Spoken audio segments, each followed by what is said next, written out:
শ্বশুর বলতে কি উনি আমার মানে শ্বশুরের থেকেও বাবা বাবা ভাগ্য করে পাইছি। পুজো উপলক্ষে আরো কিছু কিনা হবে, এখন জাস্ট শাখা, এটা হলো প্রথম ভালো আমাদের ভ্রমণ। এটা হলো আমার ছেলের বোর জন্য শাখা কিনছি। আমরা প্রত্যেক দুর্গা পূজাতেই আসি, নারীদের একটা ঐতিহ্য, সেই কারণে আর কি এই শাখাটা কিনা হলো।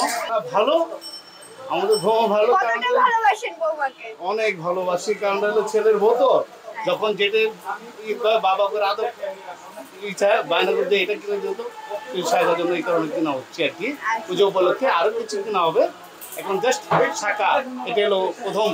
শ্বশুর বলতে কি উনি আমার মানে শ্বশুরের থেকেও বাবা বাবা, যা আবদার করি তাই পাই, মানে সবকিছুতেই অনেক মানে ফ্রেন্ডলি হিসাবে আনন্দ করি, খাওয়া দাওয়া করি, কেনাকাটা করি, সবকিছু যেমন এই যে পছন্দ করে শাখা কিনে দিতেছে, আরো অনেক কিছুই আছে নিজের পছন্দ, নিজে পছন্দ করে এত সুন্দর শ্বশুর শাশুড়ি পেয়ে গেছেন। হ্যাঁ বাকি ছিল,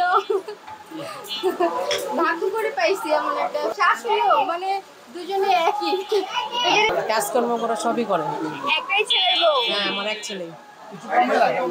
সব দিক মিলায় ভালো সবকিছু। হ্যাঁ, আমরা তো যত পরিবার তো, তার কারণে আমরা সবাই একসাথে মিলে মিশে থাকি। আমরা আরও ফ্যামিলি লোক আছে, আমাকে সব পরিবারের সব আমাকেই নাই, ঝগড়া বিভাগ নাই কি আমাকে, কোনো কারণে আমরা একসাথে সব মিলে মিশে চলি।